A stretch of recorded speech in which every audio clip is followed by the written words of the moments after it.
distinguished panel again this time. We have Saeed Paivandi, who is a professor of sociology from Paris 8 University. We have Tom Parker, who's going to speak about this topic is promoting a culture of human rights in Iran.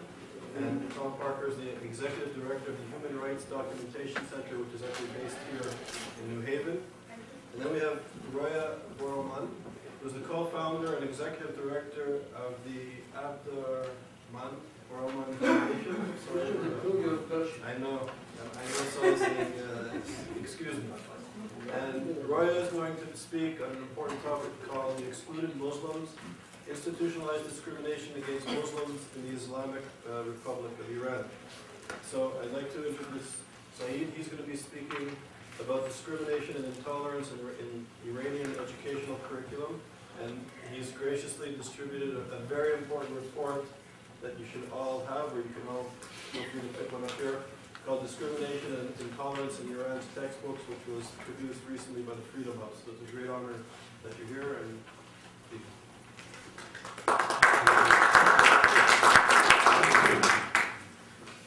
And I have to say first that you will suffer with me because I have a very bad English accent. Really sorry for this, and I try to speak English, and I know very well that I have a very bad accent. Okay. Islamization of the educational system was a main concern of the new Islamic Republic in 1979. At this time, nobody knew what the sense of the Islamization of the Iranian school was. The process was imposed through diverse reforms during the revolutionary years. The Cultural Revolution played a determinant role in the acceleration of ideological and religious educational reforms. The discourse that dominated the first stage of the revolution included three goals: promoting Islamic culture,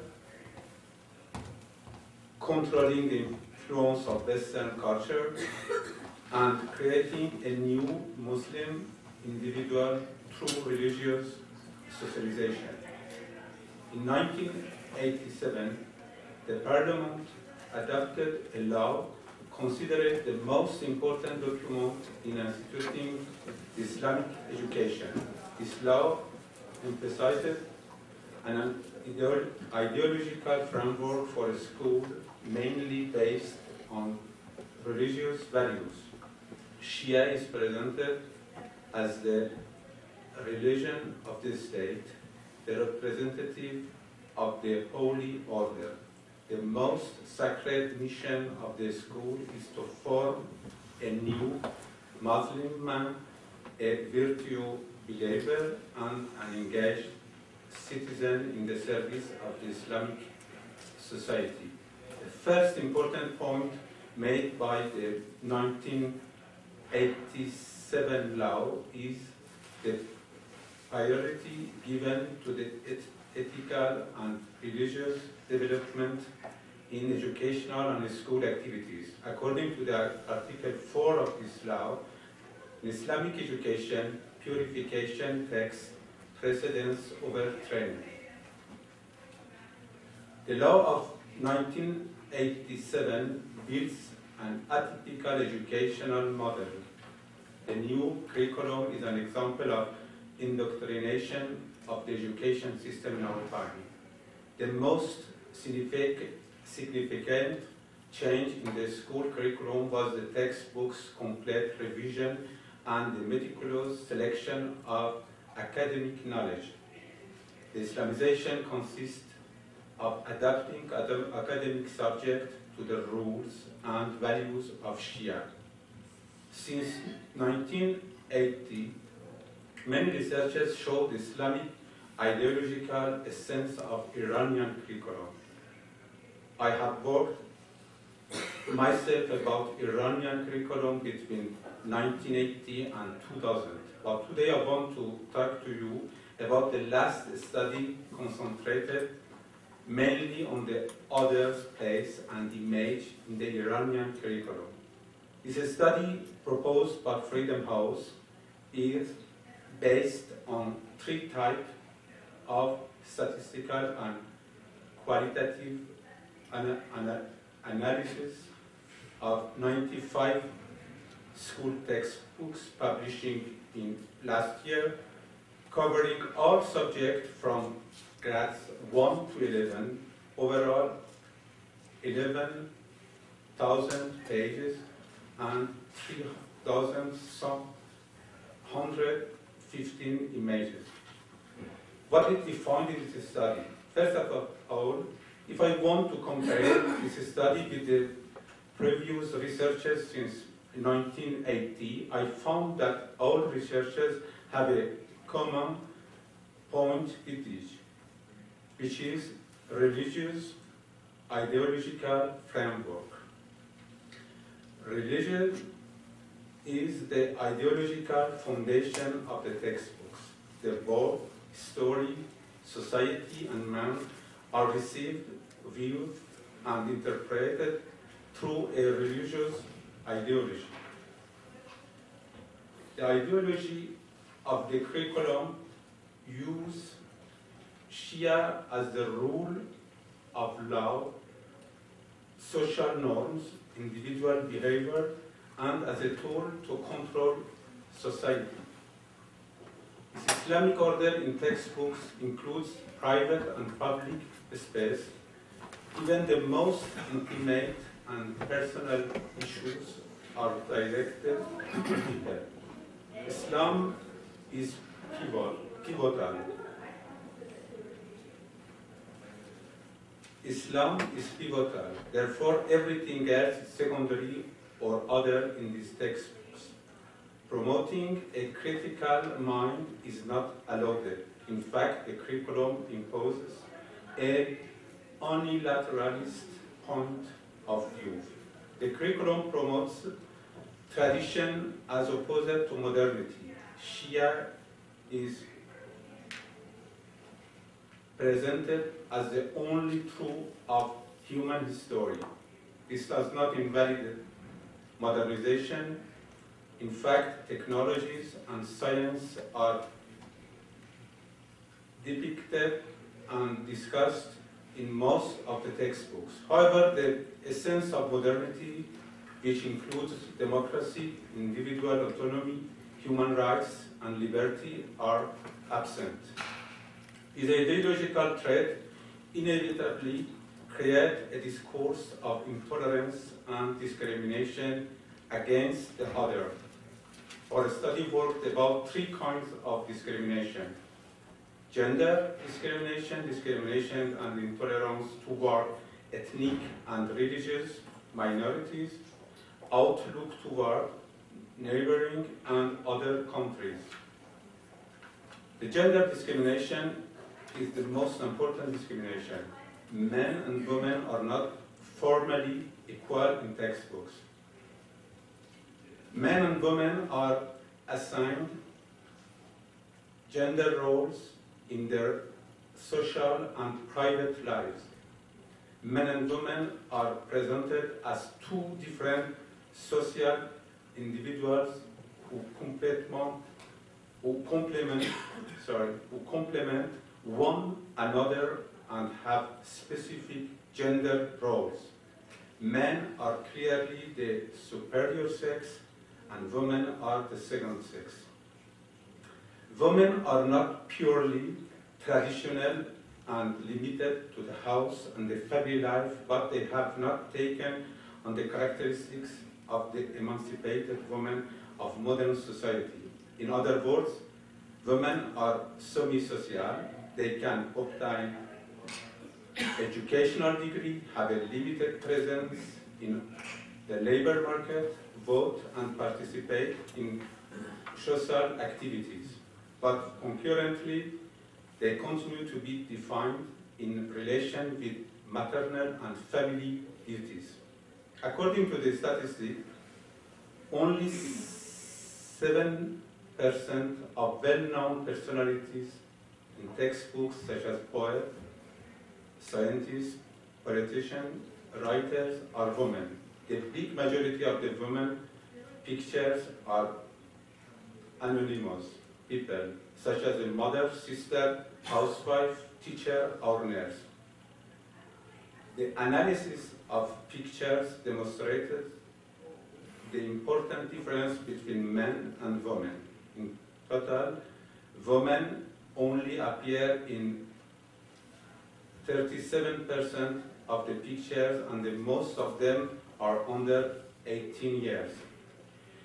In 82% of all the images, men and women are not shown in the same picture. This data indicates clearly that masculine and feminine spaces are frequently separated. In fact, we see two different worlds through the pictures and text: female universe and male universe. The female's presence prevails within the family and education context.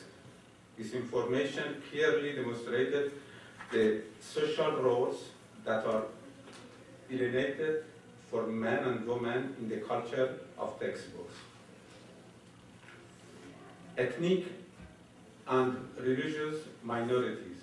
A better understanding of the ethnic and religious minorities is achievable through the complicated construction of three types of identity: national, Islamic, and local.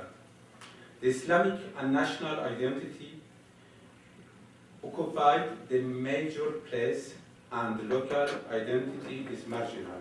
The curriculum occasionally discussed about other religions and ethnic minorities. However, the overall themes of the textbooks underscore Shia ideology. Even though Iran's educational system allows recognized religious minority to have their own religion book in the classroom, the Shia religion dominated all the textbooks, undermining other religions. The rhetoric of the textbooks refer to Iranian people as Muslim and Shia people of Iran, and non-Muslims are not existing around. Three religious minorities categories can be identified: Sunni, recognized monotheistic religion, Zoroastrian, Jews, and Christian, and the hidden religions such as Baha'i or the social group as atheists. The approach of the textbooks is open and friendly toward this group of recognized religious minorities. However, the tone used in the textbooks regarding the Jewish people is different. The biography and the story of Moses are recited in many of the textbooks. What makes the case of the Jews stand out in the repetition of harsh criticism toward Israel, a Jewish state. Those who do not fit into this official religious classification are true to be suffering from a form of deviance. Non-believers, atheists, agnostics, as well as for our unrecognized religion and sects such as Baha'is. Although the topic of ethnic minority is discussed only marginally, such as the local identities is present in one form or another, there exists a clear preliminary effort to recognize Iran's ethnic realities. The attitude toward the various minorities is twofold. In the first case of some minorities, the textbooks set aside cultural monies in inconsistent way and termed cultural diversity.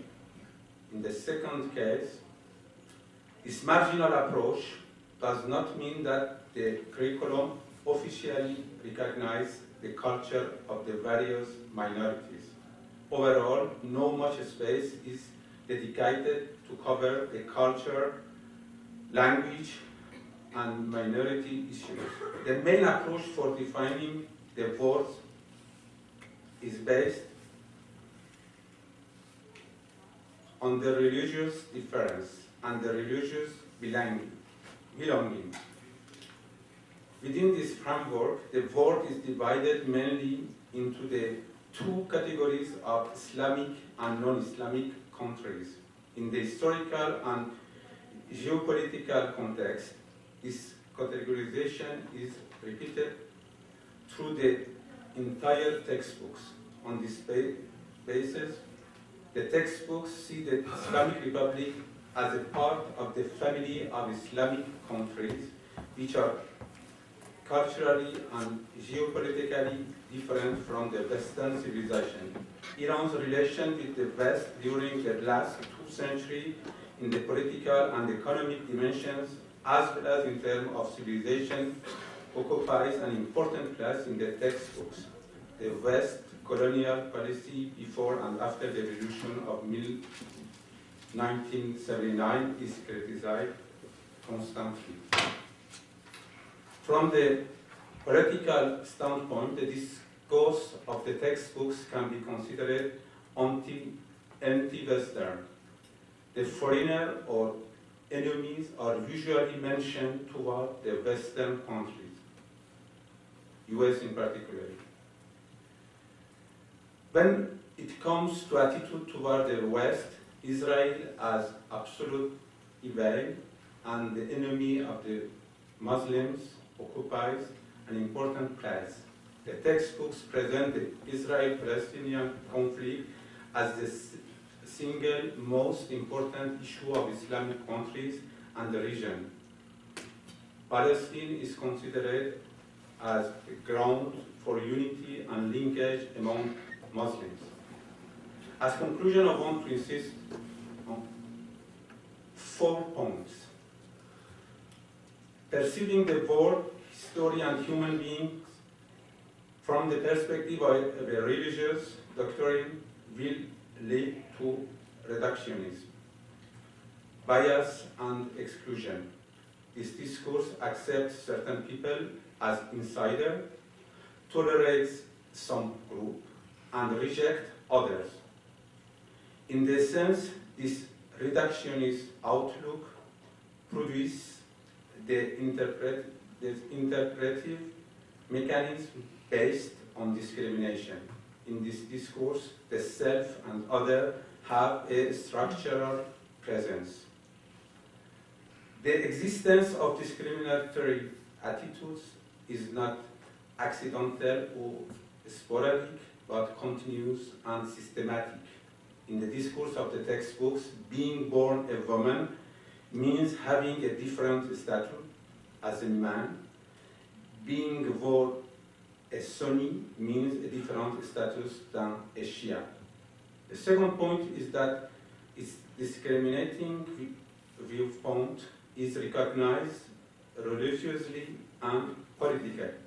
The textbooks legitimize and justify this discriminatory viewpoint of gender, identity, and religion, thus forcing the reader to a form of institutionalized discrimination.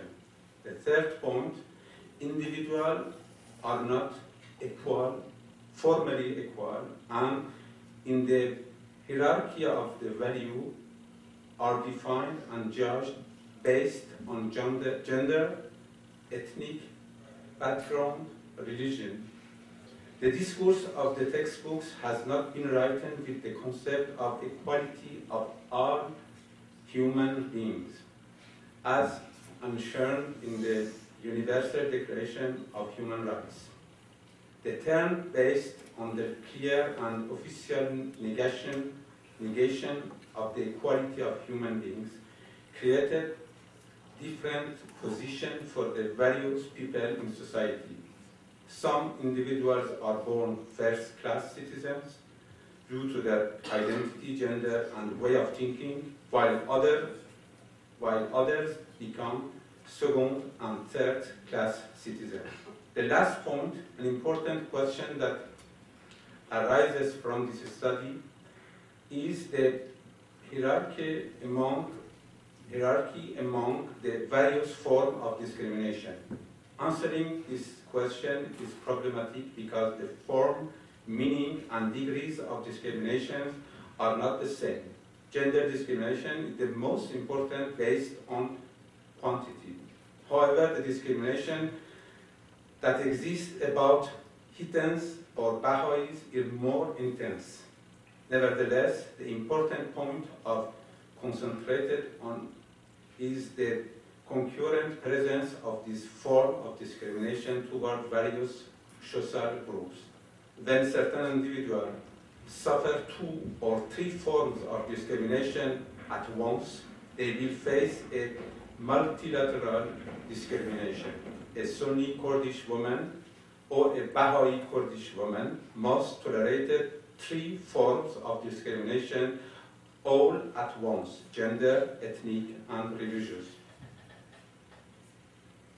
It is in this way that a discourse that considers itself moral and spiritual is turned paradoxically into a discriminatory rhetoric that separates and divides human beings from one another.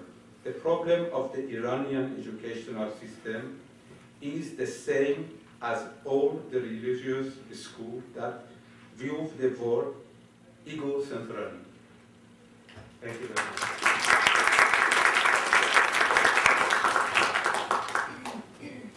Really sorry for that.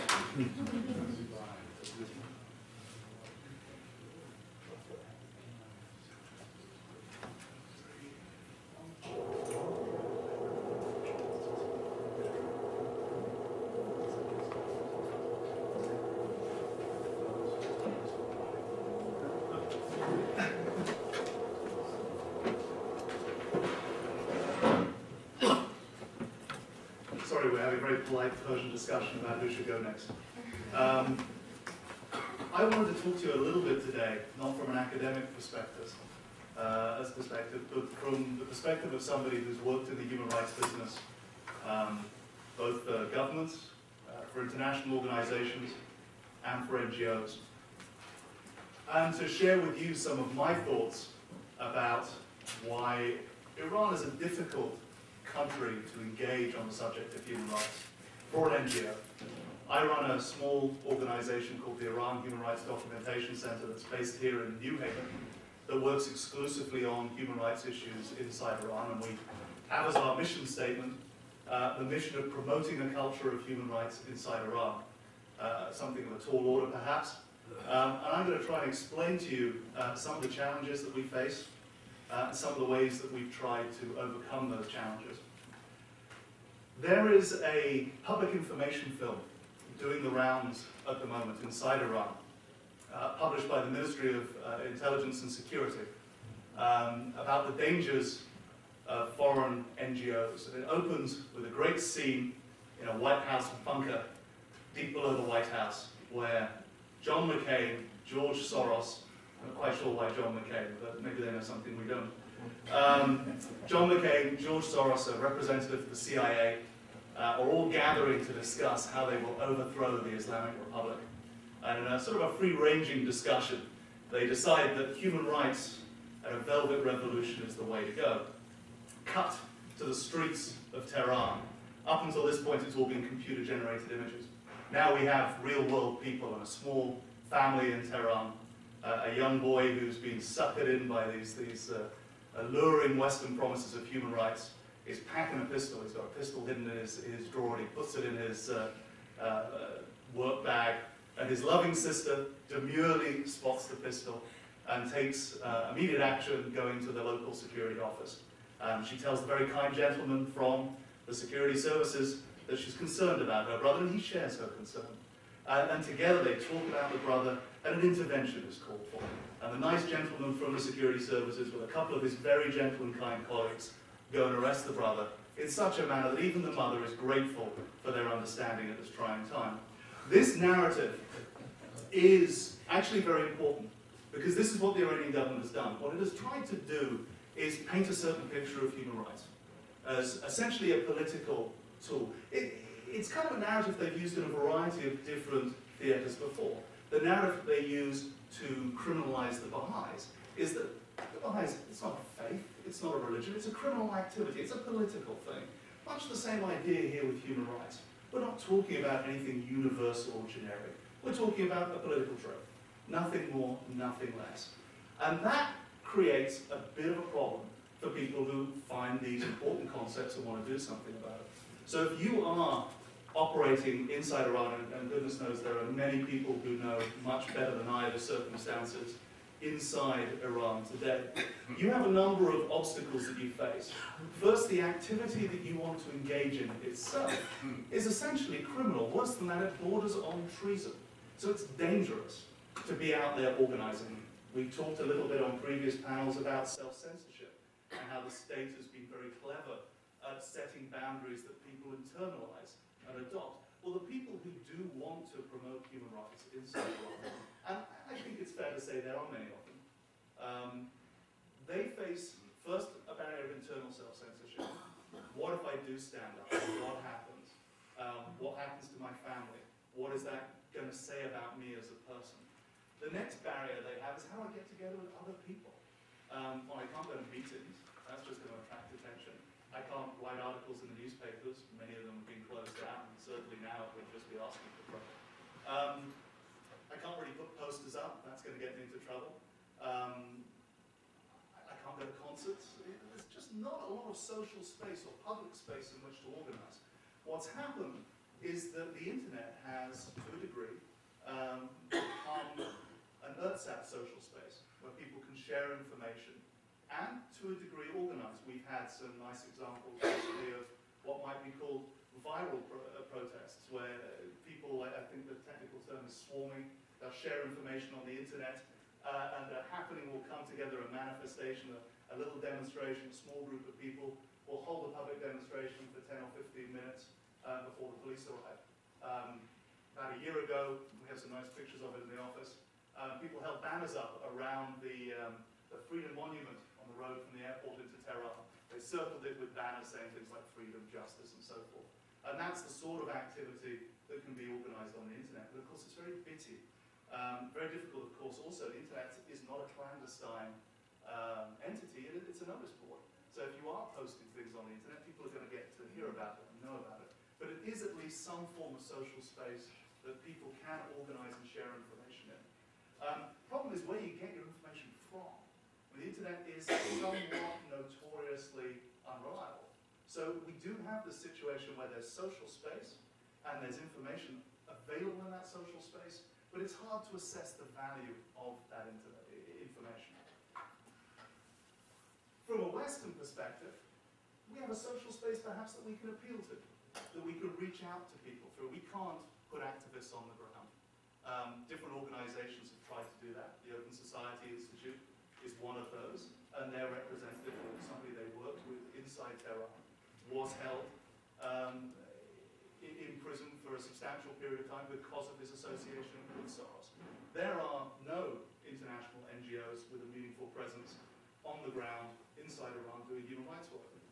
There are some groups, Soros was one of them, that became involved in things like needle exchanges in the context of HIV prevention and drug abuse in prisons. So there's some international cooperation on the ground, but usually it's with the authorities, and once, talking with a business hat on, you invest in a program, you become committed to it, and you're loath to jeopardize that program. So the NGOs that are on the ground in Iran have given up a certain freedom of movement through the relationship that they've developed with the government. So it's difficult for them to be advocates for change. They have entered into a degree of a partnership. There's nothing wrong, I don't mean to suggest anything pejorative by that, but it's the reality of the price that they pay to operate in that space. For the rest of us, we have to figure out a way to try and help what's going on inside Iran from outside Iran, in a way that we don't get anybody into trouble. If I hire somebody inside Iran to do some research, there's a good chance that somebody inside Iran will find out and that individual will get into trouble. So I have to find a way to engage this community in such a way that I don't put anybody's lives at risk, and at the same time I get a useful message across. And this is where our organization has given a lot of thought to an approach that we think is quite successful. We try to use both listservs and the internet as a way of disseminating information inside Iran. We kind of think of it like a modern version of the Samzadat system. Those of you who remember the Cold War, people printing things in their basements, on underground printing presses. Well, in the electronic era, the internet's the new Samzadat system. There is a way to get information and share it. The problem we get back to is how do we trust that information? How do we make that information valuable, something that people want to embrace and use? Because there's a lot of skepticism. And I'll come on to one of the reasons why there might be skepticism in a moment. But you know, people have internalized certainly this narrative, this Velvet Revolution narrative. Even if they're sympathetic to the cause of human rights, they aren't going to be, they're only human to be a little bit suspicious about these foreigners who suddenly turn up talking about it. So we have to find a way to overcome that. And the way we do it in my organization is we produce very detailed reports. Typically in the human rights business, the Amnesty Internationals, the Human Rights Watch, you don't footnote extensively. You protect your sources by not mentioning names. You keep things relatively vague. We've gone to the other extreme. Without, I should hasten to add, jeopardizing human beings. We certainly do protect identities of people who are still inside the country. What we do though, is we footnote everything extensively. We then also try and scan all the material that we use and footnote and make that available on the web through a database.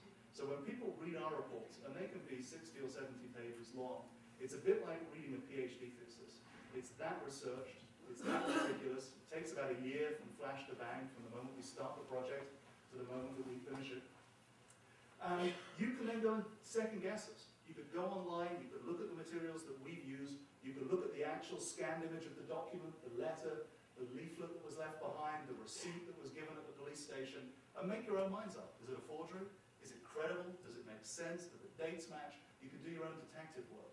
And we think that combination of detailed research and transparency and openness about who we are goes a long way to getting people into a comfort zone about sharing and accepting or being at least interested and engaged with the information that we're providing.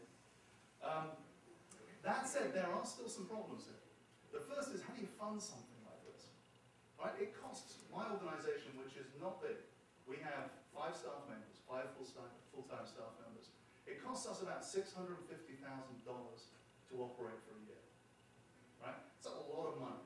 And that money does not come from raffle drives, sponsored walks, or sadly, some very wealthy carpet-selling sugar daddy. You know, that money comes from the State Department primarily. And that's a real problem. You know, we get most of our money from government sources, because when you want $650,000, there's actually a very small list of places in town that you can get it. You can get it from governments, you can get it from international organizations, or you can get it from foundations. Foundations, they're not going to give you much more than $150,000 unless you're very lucky, and your repeat business is going to be difficult. Governments really are the only source that can guarantee you large amounts of money year in, year out, so long as you deliver. So we take a lot of money from the State Department. This, of course, damages our credibility with the potential audience quite substantially. We're not remotely unaware of that fact. We would love to walk away from the State Department and get money from elsewhere. The problem is where? The obvious place to turn would be the Iranian community. Well, the Iranian community in the United States has very good reasons not to want to fund something like this. The first is, a lot of them still travel to Iran. The last thing they want to do is jeopardize their ability to go back and visit relatives. They're suspicious of the politics. They read the newspapers. They read the editorial page of the New York Times, where people talk about different strategies to contain the threat of Iranian nuclear weapons. They saw John McCain singing bomb, bomb, bomb, bomb, bomb Iran, and they do not want to give an excuse to any right-wing administration to start a conflict with Iran. So there's a real concern there.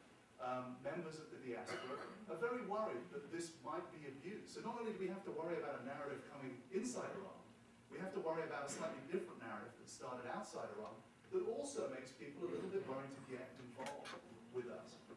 So here's the problem. We have funding issues, we have research and operational issues, all of which make what we do very difficult. As I said, the only real response that we can see to that is transparency. We feel by being very open about where we get our money from, being very open about how we do our research, being very open in the way that we distribute it, and being open to all comers to contest and comment on that research, we can at least get a dialogue going. What we've been very, very careful about is not telling people where that dialogue should go. So we see our job really, not so much perhaps as promoting human rights in Iran, but promoting a discussion about human rights in Iran. And that discussion is only meaningful if it's based on solid facts. Facts that people can use to discuss from a person of knowledge. We've talked a little bit about the other on this panel, we'll talk some more. There are very distorted images about those other groups inside Iranian society. The Baha'is are a very good example, but we could talk about ethnic differences, we could talk about prejudices against different faiths and so on. Obviously the main thrust of this conference is about anti-Semitism. So there's lots of different types of other and confusion and internal debate inside the country. The way that you can help that become a meaningful debate is by providing well-researched and useful information that informs that debate. And that's kind of what we try and do. We try and provide the tools for other people to undertake a degree of advocacy, of not advocacy, at least a conversation. Because a conversation about human rights has to start somewhere. Until you have that conversation, there's not much point talking that much about building civil society. People have first got to want civil society. They've first got to want to see the value of civil society. And that starts with a simple conversation. And that conversation is meaningful when it starts with real information. So, thank you very much.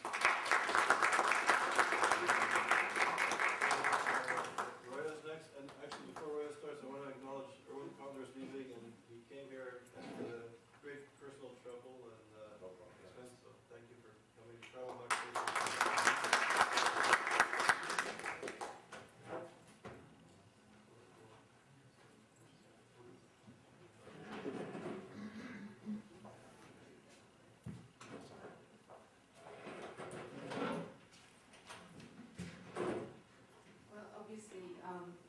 Tom has exposed the problem, the subversiveness of human rights inside Iran and obviously outside Iran to some extent.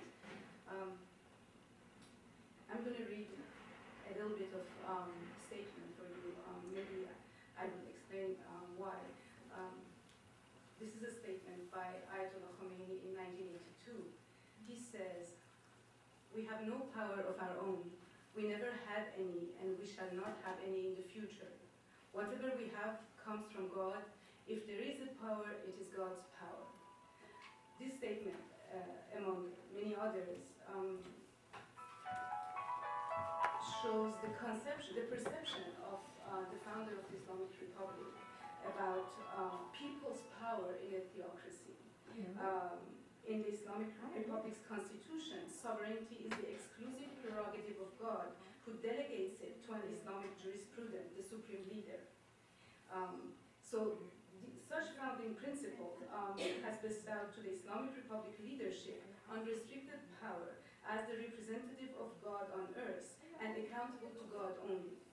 So in such context, rights, people's rights, do not have any space.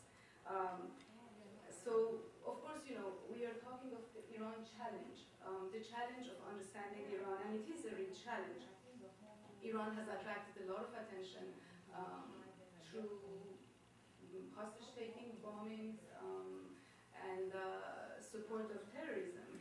And there has been a lot of work, articles, papers, trying to understand Iran's internal politics and foreign policy, trying to promote change in a peaceful way or not.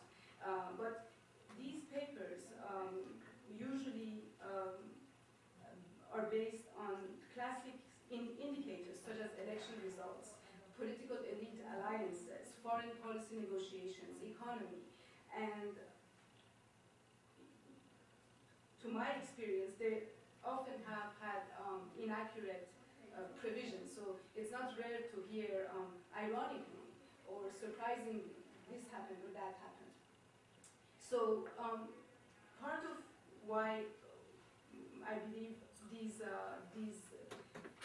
provisions come out as inaccurate is that they rarely, except for sporadic specialized human rights reports, use violence against Iranian as a relevant indicator to understand post-revolutionary Iran.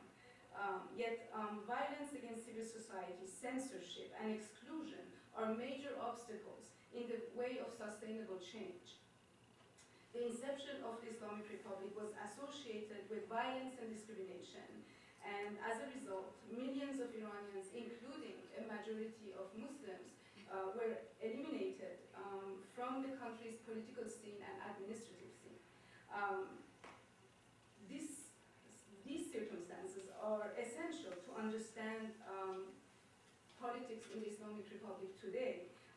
The leaders of today Iran are aware of their lack of doctrinal religious legitimacy for their political claims, and hence they systematically prevent or crush organized dissent.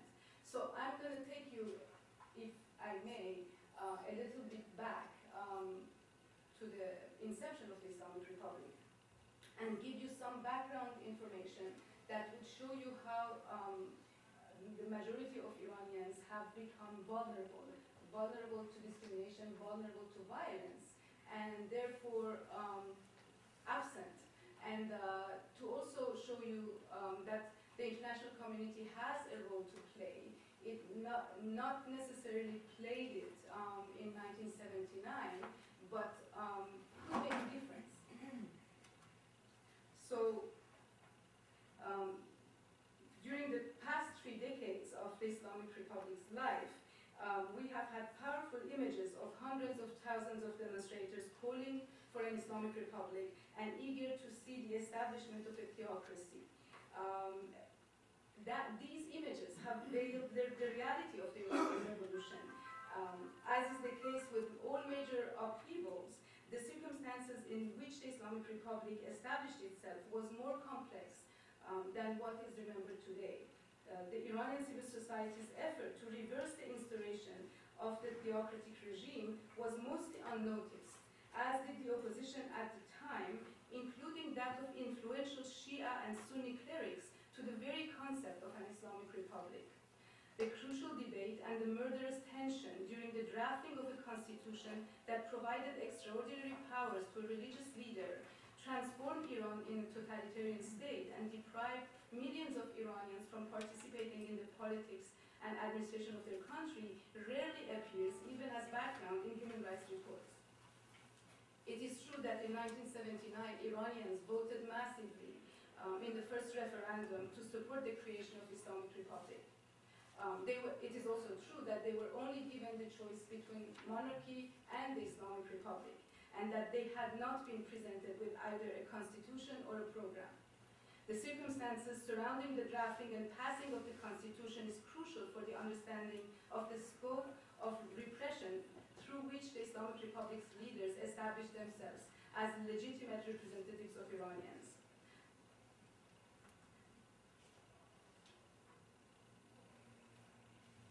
The drafting of the constitution by the Assembly of Experts, which was already a contested body because of the claims of fraud in many parts of the country, started a real concern among religious and moderate groups, secular groups, as well as leftist groups. We had a lot of extreme leftist political parties.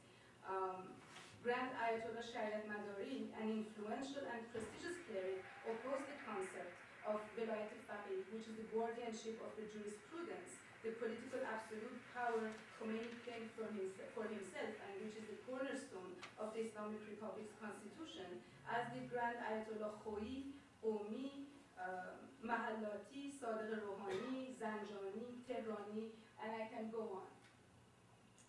Tabriz, the home of Shariat Madari, was the scene of serious unrest when hundreds of thousands of his Shariat Madari supporters demonstrated and, for a brief moment, took over the radio and television. Demonstrators were reacting to the fact that the state-controlled media were misinforming the public on the Ayatollah's position. The crowd was shot at, and the Ayatollah was eventually accused of collaborating in a coup, defrocked, and put under house arrest. Over the years, many other clerics have been arrested, banned from seminaries, defrocked, and accused of harming the image of Islam by a special court that stands outside of the legal framework of the Islamic Republic. The reports of the UN Special Rapporteur regularly mention Sunni and Shia opposition clerics who are in jail, who are tortured, or who are just found dead. You have Sunni clerics in the mid-1990s. You have Christian priests in the 80s and 90s. You have, at some point in 96, I think, there is an exchange between Iran and the UN Special Rapporteur about 17 supporters of Ayatollah Shirazi, including his son, who were reportedly tortured and in prison. So, this is how this Islamic Republic, legislative body was created, and there is the violence that surrounded it is significant, and the violence was even more pronounced in the areas with ethnic and religious minorities, where open rebellions broke out. There were reports of widespread boycott of the referendum of the constitution in Azerbaijan, Kurdistan, Baluchistan, and the south of Iran. Serious fighting opposed the Revolutionary Guards to Kurdish political groups who opposed the inclusion of religion in the constitution and saw their demand for autonomy ignored.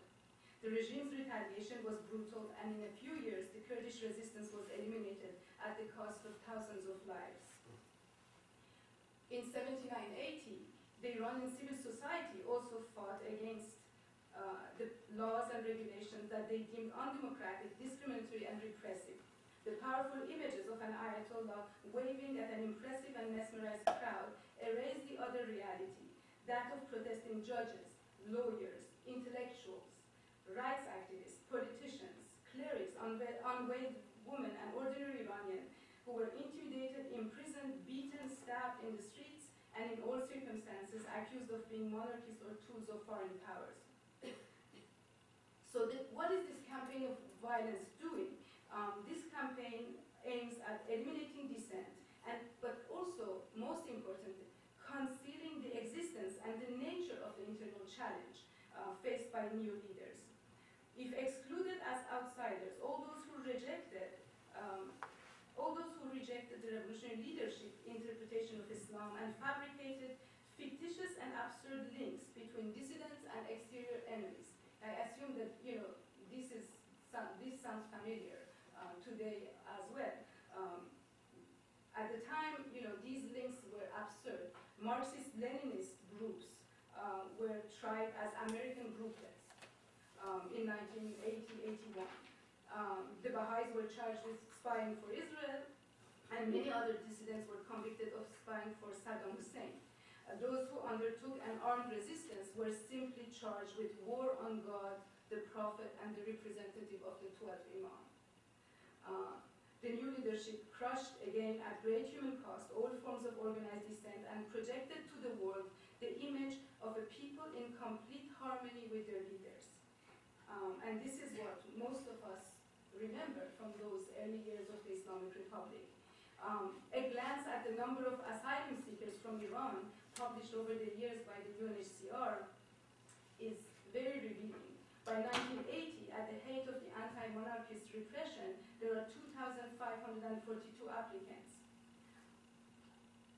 from Iran. The number goes up as the Islamic Republic establishes itself, close to 7,000 in 1982 and 39,000 applicants in 2006. The number of applicants has varied over the years, but has always remained in the tens of thousands, with some peaks over the years, 23,000 in 1990, 34 in 2000. These numbers include members of the former regime, dissidents, religious and ethnic minorities, adolescent boys fleeing from military service, forced enrollment, religious and secular women's rights advocates, student activists, homosexuals, and other Iranians fleeing the new totalitarian state. These numbers, the highest in the region, in particular in time of peace, do not indicate an oil-rich country where the population and the rulers live in harmony. So who are these excluded Iranians? The authorities refer to them as outsiders, in contrast with insiders, the only people people who are permitted to participate in the country's political life. The research of my foundation over the past few years has documented executions and other human rights violations committed by Iranian authorities.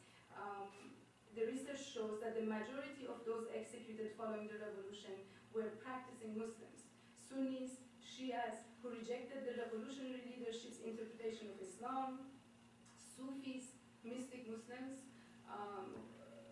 Iranians who believed in the separation of religion and state, gay Muslims, unlike what Mr. Ahmadinejad stressed back a few months ago, and the list goes on. Victims also include members of political groups, some opposed to the Islamic Republic and some not, who were born in Muslim families and had become unbelievers or atheists. Thousands of sympathizers for one party, which was not a very big party, the Paivandi party, Marxist party, 400 of their members were executed in a matter of a couple of years. For the Mujahideen organization, MEK or MKO, as is known here, several thousands of their sympathizers and members were killed in 1988, in 1981, 82, 83, 84, and then those who were imprisoned and sentenced to prison terms for the MKO and the leftist groups, 4,000 at least among them were hanged in secret in prisons in 1988. These people were hanged not because of what they did before being in prison, but for not recanting their faith and not believing in the official orthodoxy. So what does this background do to ordinary Iranians, to people who are not insiders? Well, it exposes them to discrimination on political and religious ground, but also it exposes them to violence. So the discrimination against outsiders happens on multi-level. You saw the references to school books, the education. So these are just symptomatic of a concept of us and them. In the few years following the revolution, Ayatollah Khomeini and his supporters institutionalized discrimination on a wide and systematic scale. While law and practice favor Shia Muslim for participation in government, army, and educational establishment, a very stringent selection process screens all Iranians, including Shiite Muslims, and prevent access to employment by anyone whose past and present loyalty to the state's official ideology cannot be established. So the Constitution guarantees a lot of freedom, but these guarantees are complemented by vague phrases that are subjecting them to the priorities of the official ideology. For example, the Constitution guarantees the formation of religious societies, provided that they do not violate the criteria of Islam or the basis of the Islamic Republic. Now, what does that mean for Mr. Khatami, Mr. Khamenei, Mr. Soroush? Who is going to interpret that, the criteria of Islam or the basis of the Islamic Republic? The Constitution provides for sexual equality in conformity with Islamic criteria. Article 24 guarantees freedom of the press, except if detrimental to the fundamental principles of Islam. These conditions provide the necessary legal basis for oppression and discrimination against non-Muslim and non-conforming Muslims, nullifying other constitutional guarantees of equal rights. So these laws were complemented by specific bodies created and dedicated to the ideological purification of the public sphere. In 1980, a Bureau of the Cultural Revolution was created with the power to legislate outside the framework of the Constitution. The Bureau, which was followed in 1983 by the Supreme Council of the Cultural Revolution, was charged with purging the universities, Islamicizing the curricula, and selecting efficient, committed, and vigilant professors. Soon after, ideological political bureaus were set up to test the ideological and moral suitability of those employed in the state and parastatal sectors. In 1981, the law for renewal of manpower resources in ministries and government offices provided the legal foundations for loyalty tests and allowed the expulsion of countless individuals from the civil service, including thousands of teachers and ministry employees. The state-owned factories, the army, and the Revolutionary Guards and other security forces were similarly purged and shaped.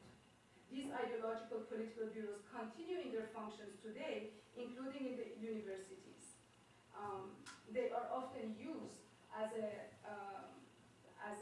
disciplinary mean by universities, by the government authorities, because they depend on people who are subversive in factories, in ministries, in the university, and so they hold a sword over people's head, and letting them know that if they insist on their activism for human rights or whatever they are unhappy about, they can be thrown in jail, they can be in solitary confinement, they can be tortured.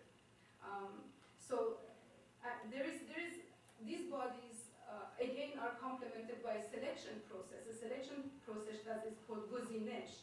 I'm sorry to insist on all of these maybe a little bit boring legislation and practices, but I think that as I've been in the US for many years now, reading expert analysis and reading academic papers, I think that we have forgotten what is happening in Iran and how the Iranian dissidents are prevented from organizing and prevented from getting in a position where they can think about organizing.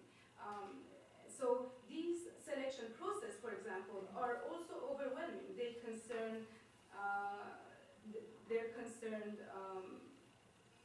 teachers, they concern ministries, state organizations, firms and companies, the National Company for Oil, the Organization for the Propagation and Rebuilding of Industry, the Red Crescent Society, municipalities, the social security organizations, firms and companies for which all or a portion of their budget is secured by public funds. This discrimination and selection process, the guzinesh, is also valid for for elections. So we hear about Iran having held 25 elections since 1979, and Iran boasts in a recent letter to the UN about their performance in holding elections and in getting participation into these elections. But who can run? To be registered on an electoral list as a candidate, a person must first sign a form affirming allegiance to the Constitution and the absolute guardianship of the Islamic jurisprudence. In effect, the candidate must make a professional face against democracy. To accept the political guardianship of a theologian, a practicing Shia will be betraying his belief, as the concept is an innovation in Shiism, a traditionally quietist religion.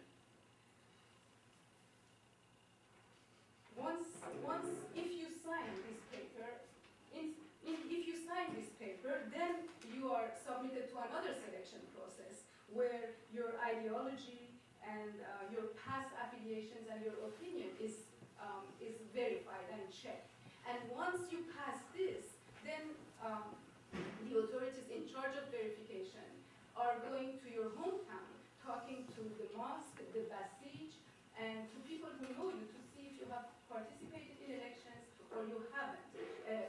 You have participated in demonstrations pro-government or not. If you have been heard criticizing the Constitution, if you have your wife wears a chador. I mean, you know, it's a very, so this is the elections and these are the people who can run. So I know that I don't have a lot of time, but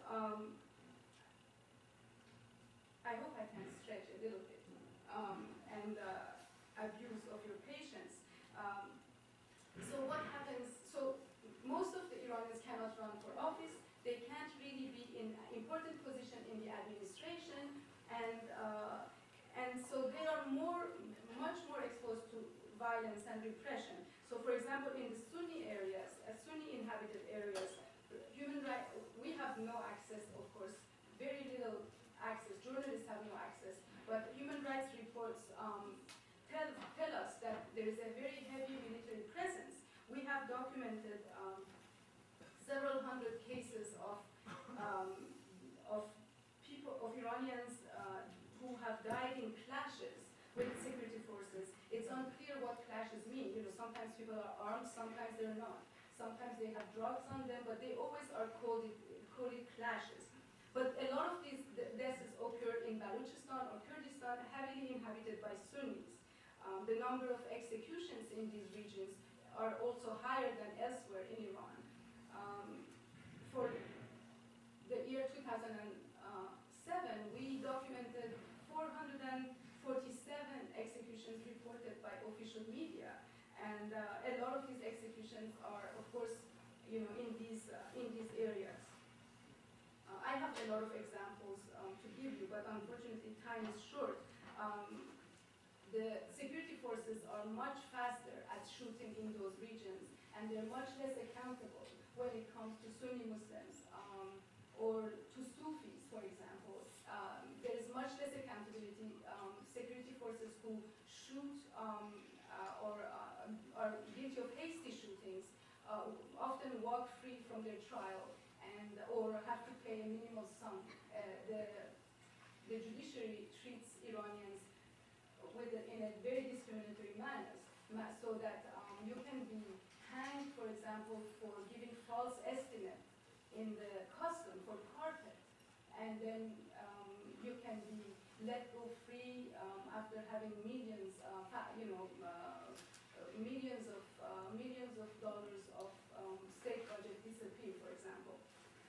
So same thing, the Shia clerics are very exposed. Those who don't agree with the ruling elite, Ayatollah Montazeri, who has impeccable revolutionary credentials, has been under house arrest in homes since 1980s.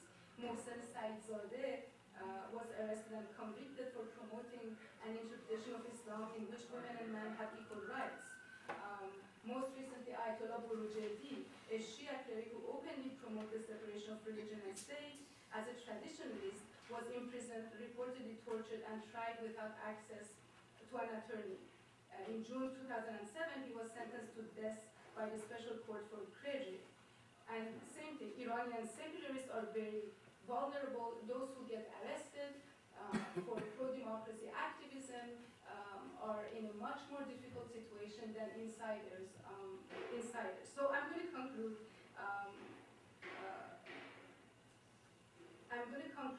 By saying that the aggressiveness of the Islamic Republic made us forget the civil society. I feel today, in 1979-80, people who demonstrated for reform were not heard and were not given visibility. I feel that today the obsession about the nuclear issue is doing the same thing again. If these Iranians have a space to be active, and the international community, by talking about the laws that exclude them from the country's life, will give them security and space. And if they have this space, then maybe the challenge of Iran will be less of a challenge. Maybe they will have a positive impact in bringing about change. But to do that, they need the international community, they need the academia, they need the civil society to give them visibility and support them.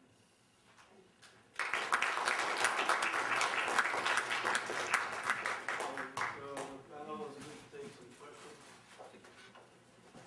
I just want to say that this is a revolutionary regime, and as such, its ideology is half Islam, partly Islam, and partly Marxist-Leninist ideology, which is rapid social engineering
There is a very active blogosphere inside Iran.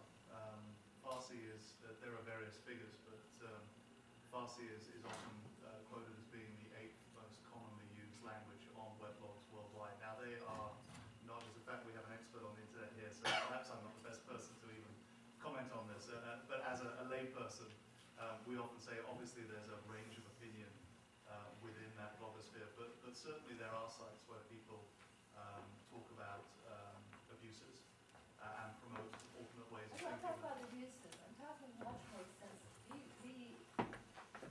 Let's say, massively promoted Sharansky for good reason, Sakharov for good reason. There is no such major support system in the United States or anywhere to promote this, because we have to be able to understand what's going on, and we have to be able to show the domestic terrorism that's going on. Secondly, that the other end, from the other end problem, I think, is that the Iranians themselves are probably either very scared, to publish something with harm for the family, like remember how the Soviets, how the Stalin dealt with such things. So, in your view, how best one, does that? I know fully well that the Iranians are one of the people who put up a lot of blogging and and internet and so on, but just like you said, it is very difficult to sort this out and like anything else in the meantime. I'm going to hand over to somebody else because there's tons of hands of people who want to get in on this, but I'd make a couple of observations. The diaspora is a great way in. There's a lot of communication with people who live inside Iran and have family outside, people who come and study here and go back. That's a great way for ideas to spread. There has been some international support. The Nobel Prize, obviously, is a marvelous example of that. I think there is a nervousness on the part of people inside Iran to get painted with somebody else's colors. One sees that with Shirin Ebadi or Akbar Ganji. They're very keen to avoid being pigeonholed as being in the Western camp. But they're still out there and they're talking. They may be within a constrained space, but it is happening. And I think there are some forums for Western support. People are supported when they come out. But let me hand over to people who know this much better than I am. I don't know about that. I think the first observation, the first difference between Iran and the Soviet Union may be the fact that revolutionaries in Iran are the first generation. In the Soviet Union, they were not the first generation, so the stakes are much higher. Stalin. Pardon? Stalin was first generation. Yeah, right, but things started to leak out a little bit later. Stalin died, what, 54? 53. 58? 3. With the coup. So that, I think that makes a difference. That makes a difference in terms of the space that is allowed and the fear that people have. But all we know from Iran has been written inside Iran. Mehrang Zikar is sitting now here because of what she writes. A lot of, if you go on the Bar Association website, you have a lot of things that have been written about the Constitution, about what's wrong, in a very, subtle manner, but they are there. And then you have, in much less subtle manner, you have the secular students, and they're now all in prison or they're out of the country because of what they write. So what is missing here, and I'm sorry to observe that, is a lack of curiosity from the diaspora. That's what is missing. Why is that? The culture is not there. We're scared. We don't want trouble. I don't know. All I know is that the curiosity, not only the curiosity is not there, but a lot of people here just want Iran to live with. Like, they are tired of Iran, with which they identify be terrorists or be bombers. I think Islam has also something to do with that. Well, that's not my area, but One thing maybe is a lot of communication between Iran inside and outside. For example, I have a website in Iran, and I write every day in Iran directly with the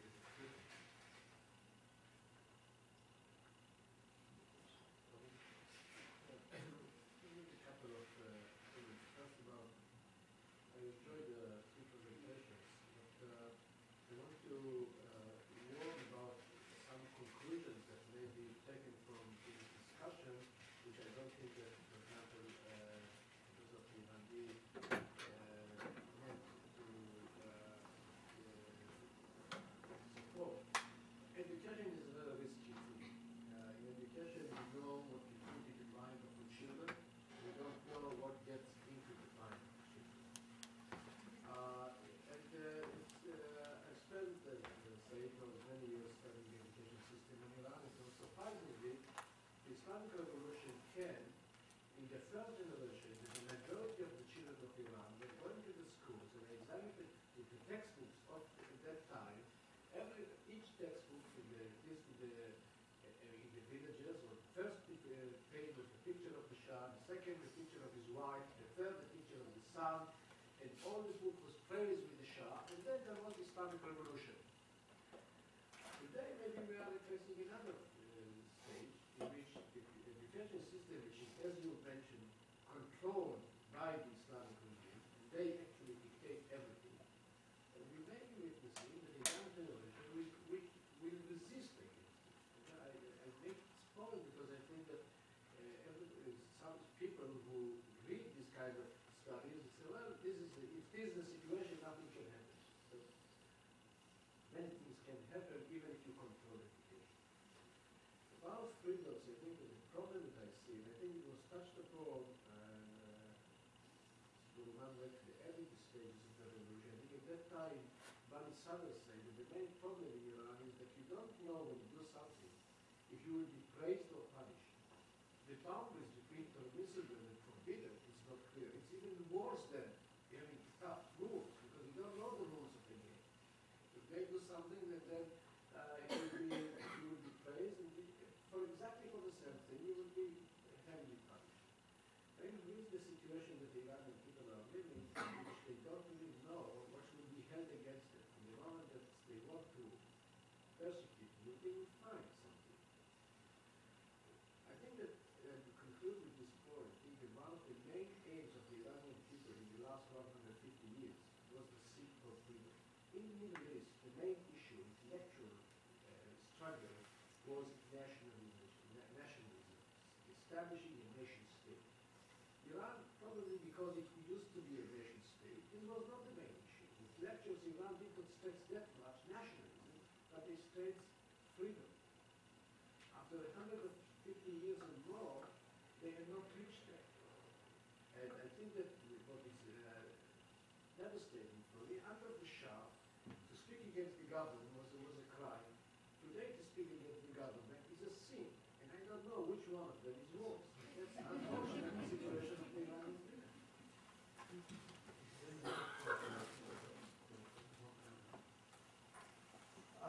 Given the educational system that you described, one would expect Iran to be a backward country in terms of modern technology and so on. But yet, they're able to mount a nuclear program, which it would imply that the Iranian education system in terms of modernity is doing quite well. Am I missing something?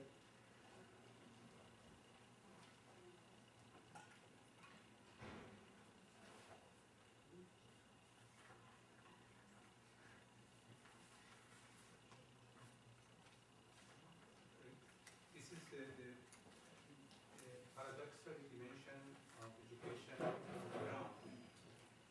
Imagine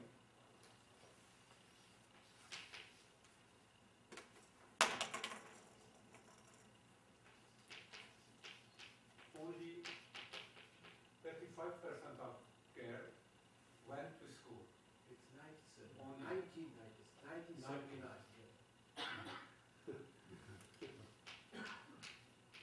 2006, we have 90.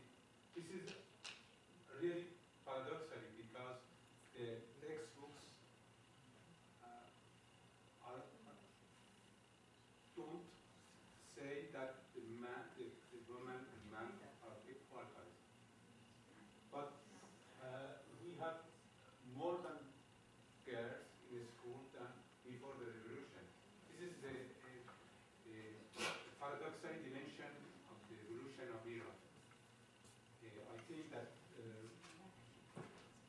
understand Iran, we have to study all of the dimension of Iran. Not only, I say that education system of Iran is not anti-modernization. The education of Iran is anti-modernity, and not modernization. The educational system of Iran accepts the technology, the science, but not the modernity, democracy, human rights. This is the problem. Exactly at China. In China, you have the same thing. You don't have the human rights, you have a very good technology. This is the paradox, the pays as Iran or China. I think also that it's a bit complex, but if I recall when the Islamic Republic was created, the understanding of the Ayatollah Khomeini was that people like me are lost. People who have been through the Shah's schools, they are not going to be recovered for the good of the revolution. So they needed their own soldiers. In the beginning of the Islamic Republic, they banned birth control pills. They wrecked all the family planning that had been slowly put in place. And that's why the population went suddenly from 36 million at the time of the revolution to almost 70 now. There was a deliberate effort to get children born and to send them to schools where they would be taught the right, proper things to learn. So that's part of why we have these numbers, I think. But I also think that the revolutionary Iran, the concept of the Islamic Republic is very modern. It has nothing to do, when you read their texts, it's closer to what you have read in Nazi Germany than it is to traditional Quran or religious texts. So they don't reject modernization, and they use actually, this revolutionary guards were sending people in the 80s to Europe to learn computer, internet related, and so now they are the providers of internet in Iran. So they're very smart about what's good for them and